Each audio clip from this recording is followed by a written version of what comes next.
They say you can tame a wild stallion, but a person's soul, that's something altogether different. The old saying had drifted through the wind-swept streets of Silver Creek, Wyoming territory for generations.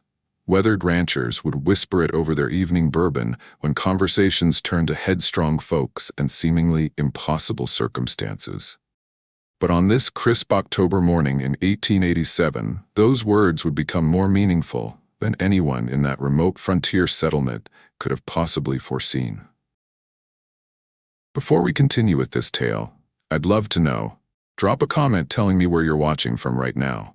Whether you're in Texas or Tokyo, Montana or Melbourne, your presence here matters. And if this story speaks to your heart, hit that subscribe button because I've got something truly extraordinary waiting for you tomorrow. Trust me, you won't want to miss it. The single-room schoolhouse perched like a weathered testament on Silver Creek's outskirts, its sun-bleached planks bearing witness to decades of brutal winters and merciless summers. Inside, 34-year-old Eleanor Ashford stood before her vacant classroom, late afternoon sunlight stretching elongated shadows across the scuffed wooden planks beneath her feet. Her auburn hair was secured in a no-nonsense bun, and her modest gray dress prioritized practicality over elegance, the standard uniform of a woman who had long since made peace with her station in life. Eleanor had journeyed to Silver Creek 6 years prior, carrying nothing more than a teaching credential from Philadelphia and a heart still tender from deception. Her intended back east had selected someone else, a woman blessed with superior social connections and a more substantial dowry. The mortification had propelled her westward, pursuing obscurity in a location where her history couldn't pursue her. Now at 34, she occupied that awkward space between social acceptance and communal sympathy that unwed women of her years inhabited in frontier communities. The students had departed hours ago, and Eleanor was wiping mathematical equations from the slate when substantial footsteps resonated on the wooden stairs beyond her door. She pivoted to discover a silhouette consuming her entrance, a man so imposing he needed to stoop to cross the threshold, his expansive shoulders practically filling the entire doorframe. This was Daniel Westbrook, proprietor of the Twin Pine Ranch, and at 36 he possessed the understated confidence of someone accustomed to having his commands followed without question. "Miss Ashford," he announced, removing his weathered hat to expose dark hair streaked with premature silver at the temples. His voice rumbled deep and deliberate, reminiscent of distant thunder traversing the open plains. "Mr. Westbrook." Eleanor placed her eraser down carefully, her heartbeat accelerating unexpectedly. Daniel Westbrook's reputation extended throughout the entire territory. A man who had constructed his ranch from absolutely nothing following the war, someone equally capable of gentling a wild Mustang or confronting a charging bear with identical composure. Yet he was also famously taciturn, and his appearance in her schoolhouse felt as improbable as a summer blizzard. "I've come with a proposal for you," he stated without any preliminary pleasantries, his steel-gray eyes fixed steadily upon hers. "I require a wife." The declaration suspended itself in the atmosphere like gunpowder smoke. Eleanor experienced warmth flooding her cheeks, not from any romantic attraction, but from the sheer brazenness of his pronouncement. "I beg your pardon?" she managed. Daniel advanced completely into the room, his hat clasped between his substantial hands. "I'm not speaking of romance, Miss Ashford. I'm discussing practicality. Winter's approaching hard and fast this season. I can sense it deep in my bones. I need someone capable of managing the household, someone respectable and educated. And you," he paused, his assessment taking in her threadbare dress, her meticulously maintained dignity, "you need security. This settlement isn't charitable toward unmarried ladies, particularly when the livestock traders arrive come springtime." The humiliation embedded in his words struck her like a physical assault. He spoke truth, naturally. Just the previous week, Constance Whitmore at the Mercantile had delivered pointed observations about women of a particular age and their questionable circumstances. But hearing her predicament articulated so starkly, so dispassionately, twisted something painful in her stomach. "You're suggesting a business transaction," she said, struggling to maintain vocal steadiness. "That's precisely my suggestion. I'll provide for you, shield you, grant you a position in this community that cannot be disputed. In exchange, you assist me in operating the ranch house, perhaps educate the children we might have eventually. It's honorable work, Miss Ashford. More honorable than what awaits you if you remain here unprotected much longer." Eleanor turned away, gazing through the window at the immense Wyoming landscape extending infinitely toward the horizon. The mountains ascended like ancient sentinels in the distance, their summits already crowned with early snowfall. She contemplated her cramped quarters above Henderson's boarding house, the pitying glances from other townswomen, the future stretching before her, barren and progressively uncertain. "I would require time for consideration," she finally responded. "Fair enough, but don't deliberate too extensively, Miss Ashford. Winter waits for nobody, and neither do opportunities." After his departure, Eleanor collapsed into her chair, her hands trembling uncontrollably. The proposition was startling in its frankness, mortifying in its pragmatism. Yet beneath her wounded pride, a quiet voice suggested that Daniel Westbrook might be extending her the solitary opportunity she'd ever receive at something resembling an authentic life. 3 days subsequently, Eleanor discovered herself positioned in the parlor of the Silver Creek Hotel, the finest establishment the settlement could provide, which admittedly wasn't particularly impressive. The wallpaper showed its age, the furnishings bore signs of wear, but privacy was guaranteed, and Judge Patterson had consented to officiate what would undoubtedly become the most unconventional wedding ceremony of his distinguished career.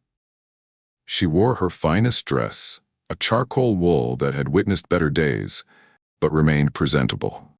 Daniel stood beside her in a black suit that emphasized his already commanding presence.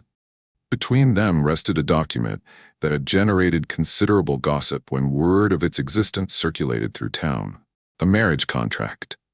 "The conditions are straightforward," Daniel had clarified when she'd returned to his ranch 2 days earlier. "Mutual respect, divided responsibilities, separate sleeping quarters until we mutually decide otherwise. You'll have authorization to access my financial accounts for household expenditures, and should anything happen to me, you'll inherit 1/3 of the ranch." It proved more generous than she'd anticipated, more protection than she'd dared imagine. But the clinical character of everything left her feeling empty, as though she was surrendering not merely her independence, but her very essence. Judge Patterson cleared his throat meaningfully. "Well, this certainly qualifies as unconventional, but I suppose if you're both of sound mind and consenting," he gestured toward the contract, "you'll need to sign initially before we proceed with the actual ceremony." Eleanor's hand wavered above the pen. Surrounding them, a modest assembly of witnesses observed with barely suppressed fascination: Dr. Carmichael, Sheriff Donovan, and Mrs. Fletcher from the dress shop. She could sense their scrutiny upon her, evaluating, speculating about what circumstances could compel a respectable schoolteacher toward such a desperate arrangement. The humiliation felt nearly unbearable. This was supposedly the most joyous day in a woman's existence, enveloped by love and celebration and optimism for tomorrow. Instead, she was executing a business contract before people who would gossip about this moment for months ahead. But then Daniel's hand covered hers, warm and unwavering. "Eleanor," he said quietly, employing her given name for the first time. "You don't have to proceed if you're uncertain." She looked upward into his gray eyes and perceived something unexpected there: kindness. Not love, not passion, but genuine concern for her welfare. It exceeded anything anyone had offered her in years. "I'm certain," she declared, and signed her name with a flourish that contradicted her trembling fingers.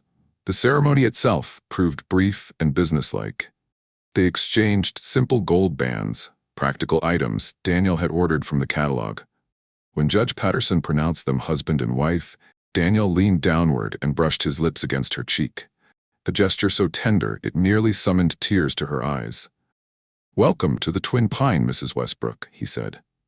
And for the first time since arriving in Silver Creek, Eleanor felt she might actually belong somewhere. The Twin Pine Ranch sprawled across 1,600 acres of premium Wyoming grazing territory, with a 2-story house clearly constructed with family aspirations in mind. Daniel showed Eleanor to her quarters, spacious and comfortable, featuring a window overlooking the horse enclosure.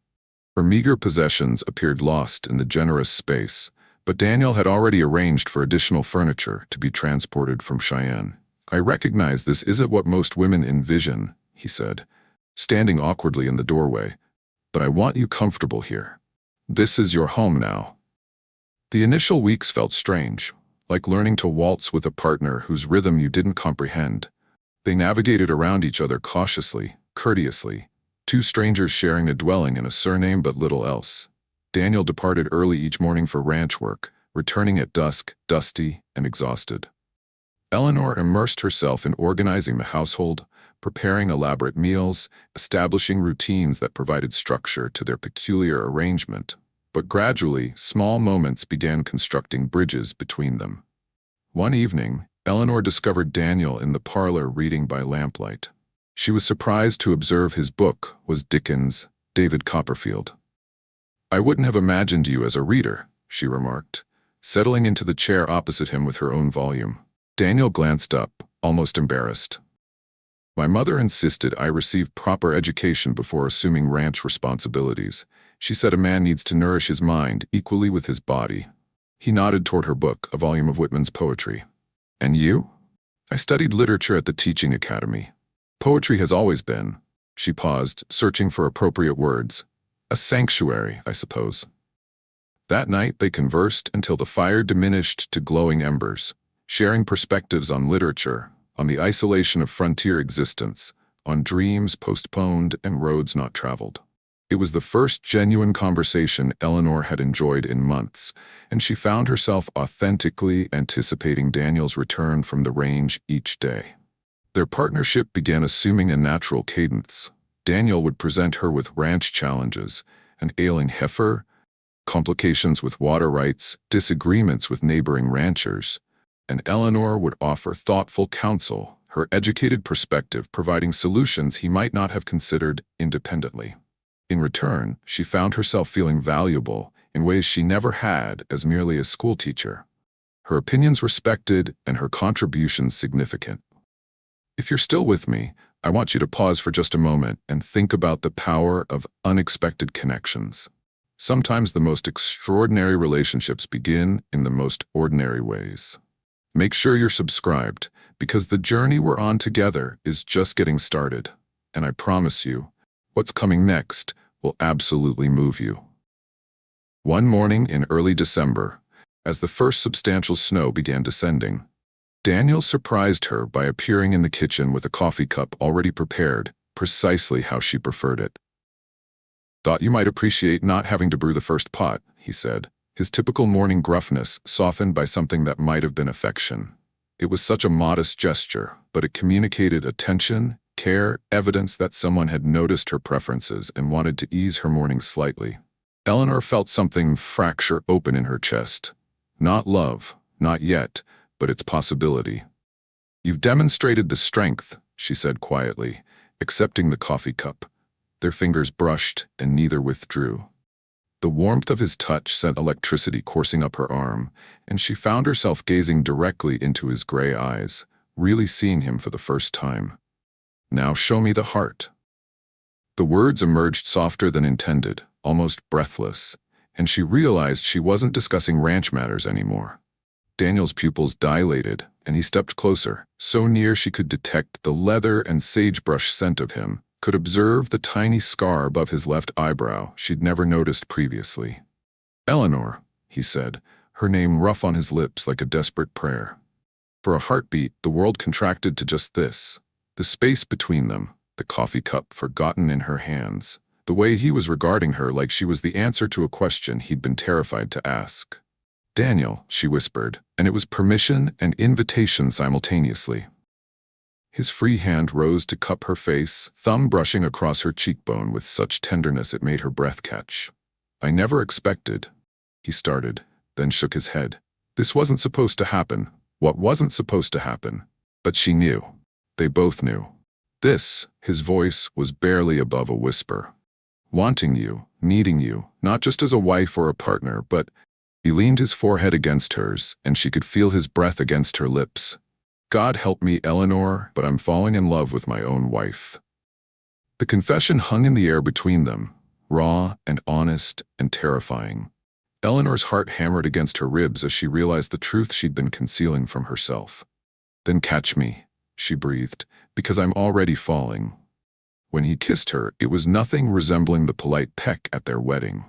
This was hungry, desperate, full of weeks of careful distance, finally surrendering to the inevitable pull between them.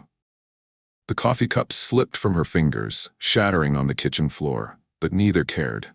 His arms encircled her completely, lifting her slightly off her feet, and she melted into him like she'd been created to fit exactly there.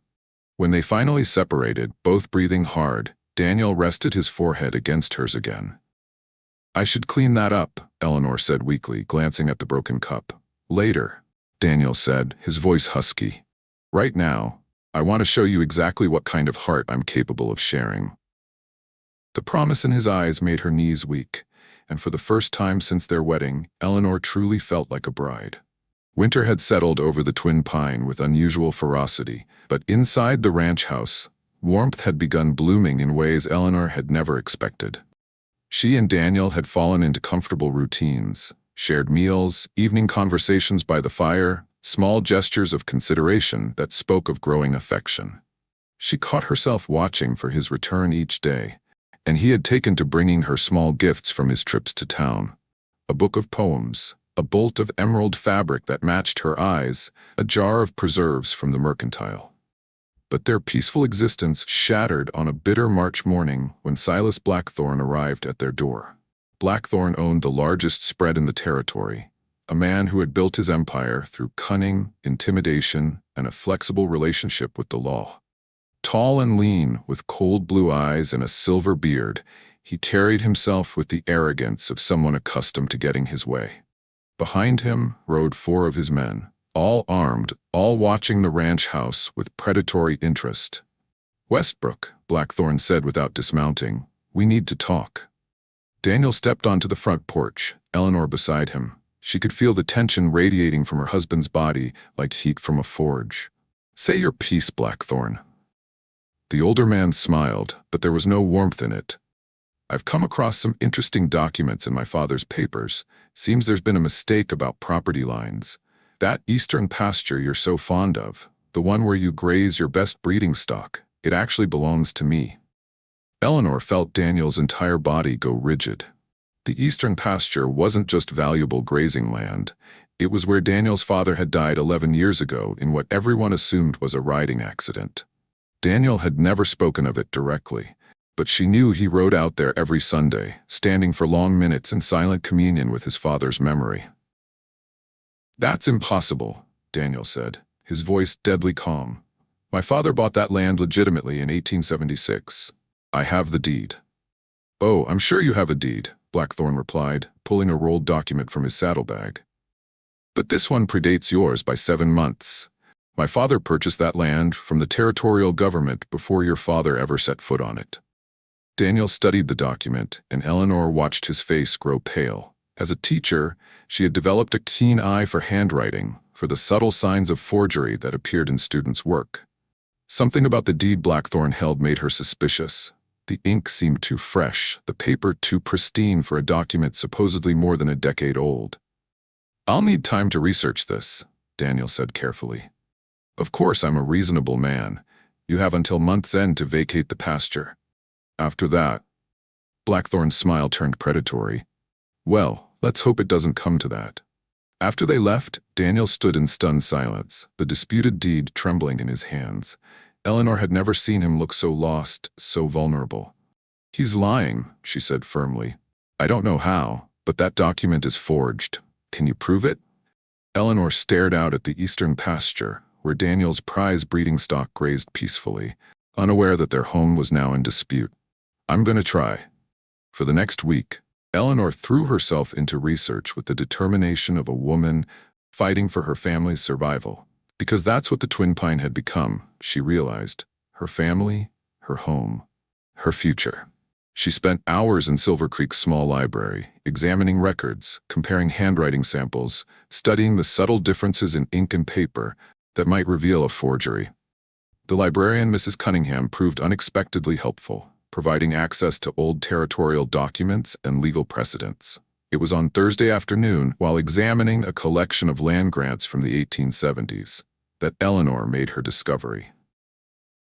Tucked between the pages of a dusty legal volume was a piece of paper covered in practice handwriting. Someone had been copying the signature of Territorial Governor Benjamin Crawford over and over again, perfecting their forgery.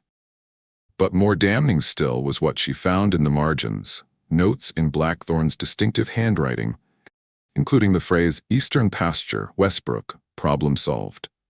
Eleanor's hands shook as she carefully extracted the evidence. This wasn't just about land theft. This was proof of a conspiracy that went back years. But as she prepared to leave the library, she heard voices outside, Blackthorn's men discussing their boss's orders to handle the Westbrook situation permanently if legal means failed. Fear shot through her like ice water. She slipped out the library's back door and rode hard for the Twin Pine, but she was too late. Smoke was rising from the direction of the eastern pasture, and she could hear gunshots echoing across the valley. When she arrived, she found Daniel and 4 of his ranch hands pinned down behind a rock outcropping, while Blackthorn's men fired from the cover of a small grove of cottonwoods. Blackthorn himself stood in the open, apparently confident in his numerical advantage. "Give up the pasture, Westbrook," he shouted, "or we'll take it over your dead body." Eleanor's mind raced. She had the evidence to expose Blackthorn's fraud, but first she had to ensure Daniel survived to see justice done. Drawing on every ounce of courage she possessed, she circled around behind Blackthorn's position. Using her knowledge of the terrain from months of riding across the ranch, she managed to wound one of Blackthorn's men with Daniel's spare rifle, creating enough confusion for her husband and his men to advance. But Blackthorn, realizing his plan was falling apart, drew his gun on Daniel with deadly intent. Without thinking, Eleanor grabbed the dinner bell from the ranch house porch, the same bell she had used to call Daniel home for meals, and hurled it with all her strength. It struck Blackthorn in the shoulder just as he fired, spoiling his aim and sending the bullet harmlessly into the dirt. The fight ended quickly after that. Faced with evidence of his forgery and the testimony of his own men, who quickly turned on their employer when faced with charges of attempted murder, Blackthorn finally confessed. In a bitter rage, he revealed the truth that had haunted Daniel for 11 years. He had killed Daniel's father during a dispute over water rights, making it look like a riding accident to cover his crime. Sheriff Donovan arrested Blackthorn and his remaining associates, but Eleanor barely heard the details. She was focused on Daniel, who stood in the middle of the pasture where his father had died, finally knowing the truth after a decade of uncertainty. "Thank you," he said simply when she approached. But then he did something that took her breath away. He pulled a second ring from his pocket, a delicate gold band set with a small emerald. "I bought this in Cheyenne last month. I was waiting for the right moment, but—" He slipped it onto her finger beside the simple band from their contract wedding. "Eleanor Westbrook, I love you. Not because of our arrangement, not because it's convenient, but because you're the bravest, smartest, most remarkable woman I've ever known." The words she had never expected to hear hung in the crisp mountain air like a prayer answered. "And I love you, Daniel Westbrook, more than I ever thought possible." Their kiss was interrupted by the sound of approaching horses. Dr. Carmichael, Judge Patterson, and half the town, drawn by reports of the gunfight. But Eleanor didn't care who saw them. She was exactly where she belonged, in the arms of a man who had given her not just protection and respectability, but purpose and love beyond her wildest dreams. 7 months later, as Eleanor felt their first child quicken in her womb, she stood in the eastern pasture, watching Daniel work with a new colt. The young horse was all strength and potential, dancing around the corral with nervous energy. "You've got the strength," she called out, one hand resting on her growing belly. "Now show me the spirit." Daniel looked up and grinned, that rare smile that transformed his entire face. "Yes, ma'am," he called back. "I believe I will." The prairie stretched endlessly before them, no longer empty, but full of promise. A legacy built on courage, love, and the unshakable knowledge that sometimes the most practical arrangements can bloom into the most extraordinary love stories. And in the distance, The mountains stood eternal, witnesses to the truth that a horse could indeed be tamed. But the human spirit, especially when joined with another in true partnership, remained forever wild and free. If this story touched your heart, do me a favor. Share it with someone who needs to hear it today.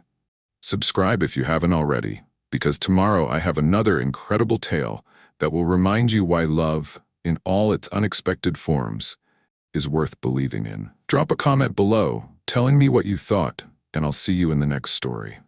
Until then, remember that sometimes the best things in life come from the most unexpected places.